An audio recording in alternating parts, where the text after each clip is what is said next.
Welcome students, maths tutor Pramod sir आपका स्वागत करता हूं। तो चलिए शुरुआत करते हैं मैथ्स के और एक नए वीडियो में।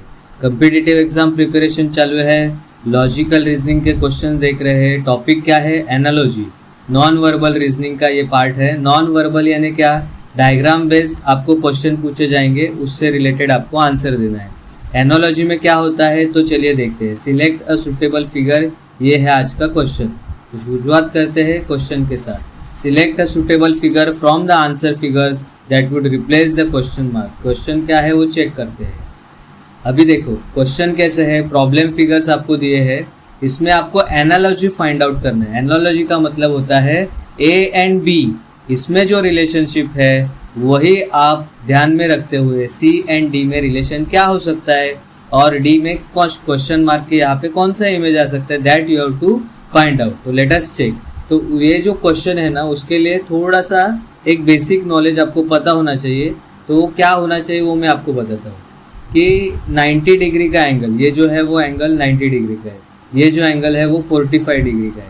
दोनों को ऐड करते हैं ना, मतलब कोई भी ऑब्जेक्ट जो है ना, वो ऑब्जेक्ट का रोटेशन ये क्वेश्चन में बहुत बार यूज होता है कि कोई ऑब्जेक्ट 90 डिग्री में मूव होता है, कोई ऑब्जेक्ट 45 डिग्री में मूव होता है।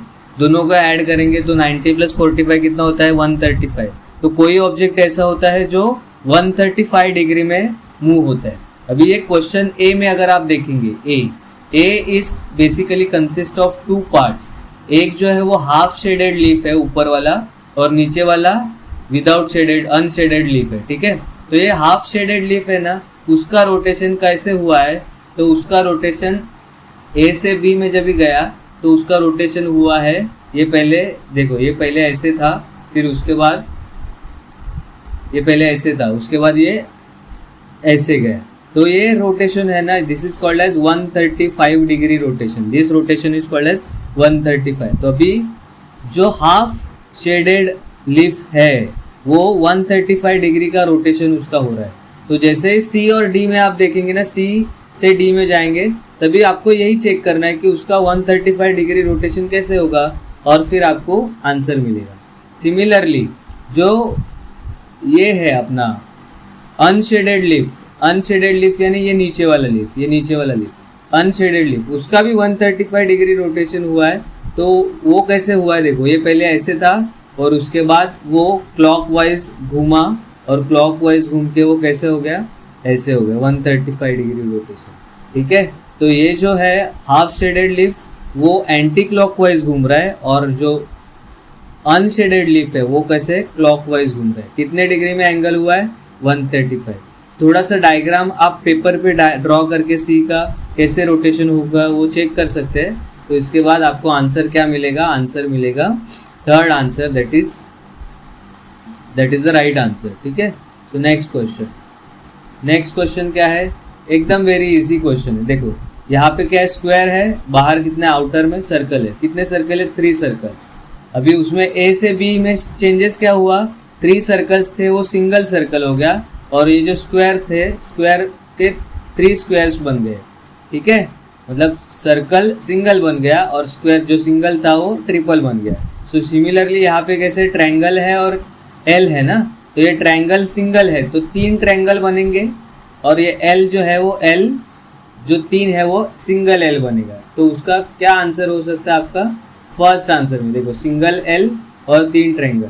अभी ये सेकेंड वाला ऑप्शन क्यों नहीं चूज किया? सेकेंड वाला भी हो सकता था, लेकिन एल जो है वो एल उसमें ओवरलैप होना चाहिए ना, इसके लिए वो उसमें प्रॉपरली ओवरलैप हुआ है, इसके लिए आंसर क्या आया? फर्स्ट, और जो ट्रायंगल है वो सेंटर में होना चाहिए। ठीक है, नेक्स्ट क्वेश्चन एकदम वेरी इजी। देखो ए फिगर में क्या दिख रहा है आपको? वाई जैसा एक फिगर दिख रहा है, वो वाई जैसा एक फिगर, उसका एक वाटर इमेज क्रिएट हुआ है। वाटर इमेज यानी ये अपोजिट डायरेक्शन में उल्टा फिगर दिख रहा है आपको, ये जो है वो। तो सिमिलरली सी जो है वो सी का वाटर इमेज कैसे बनेगा? तो वाटर इमेज आपको देखना है, सी का वाटर इमेज। ठीक है, तो सी का वाटर इमेज देखेंगे तो यस, ये फर्स्ट ऑप्शन जो है ना, वो first option is the right answer. The figure gets vertically inverted, यानी उसको बोलते हैं वाटर इमेज।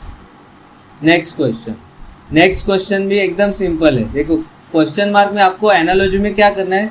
ए और बी में जो रिलेशनशिप है वही सी एंड डी में रिलेशनशिप आपको एग्जीक्यूट करनी है, ठीक है। तो ए और बी में क्या दिख रहा है, देखो ये जो ट्रायंगल था वो साइड में गया तो डबल हो गया, गॉट इट, और सर्कल डबल था वो सिंगल हो गया। सिमिलरली अब ये स्क्वायर है, वो स्क्वायर वहाँ पे जाएगा तो उसका सिंगल होना चाहिए ना, डबल था तो सिंगल होना चाहिए। तो ऐसा कौन सा फिगर है, तो ऐसा ओनली सेकेंड ऑप्शन में ही दिख रहा है आपको कि जहाँ पे वो सिंगल बन गया, तो second option is the right. पूरा बाकी का कुछ देखने की ज़रूरत ही नहीं है स्टूडेंट्स, अपने को जो चाहिए उस हिसाब से फर्स्ट लॉजिक अप्लाई करो, सेकेंड लॉजिक अप्लाई करो। फर्स्ट लॉजिक में ही आंसर आ गया तो बस आगे पीछे कुछ नहीं देखने का, गॉट इट। नेक्स्ट क्वेश्चन, हाँ अभी यहाँ पे देखो ए एंड बी में क्या रिलेशनशिप है, ए एंड बी, ये 3 जो लाइंस है वो लाइंस का क्या हो रहा है, नीचे मतलब वो नीचे नीचे आ रहे और उसको मतलब वर्टिकली अपोजिट वो लाइंस बन गई, गॉट इट, और वो 3 डॉट्स एज इट इज है। तो सिमिलरली सी में जो है वो सी में ये जो लाइंस है वी शेप में वो भी पीछे पीछे जाएंगे और अपोजिट हो जाएंगे, और वो जो 2 डॉट्स है वो एज इट इज। तो ऐसा कौन सा फिगर दिख रहा है आपको, yes option number 3, clear. Analogy एकदम सिंपल है, ए बी में जो रिलेशनशिप है वही सी एंड डी में होना चाहिए, ठीक है। Thank you all of you, don't forget to like and subscribe this channel. कुछ भी डाउट रहेगा तो कमेंट बॉक्स में ज़रूर लिखना।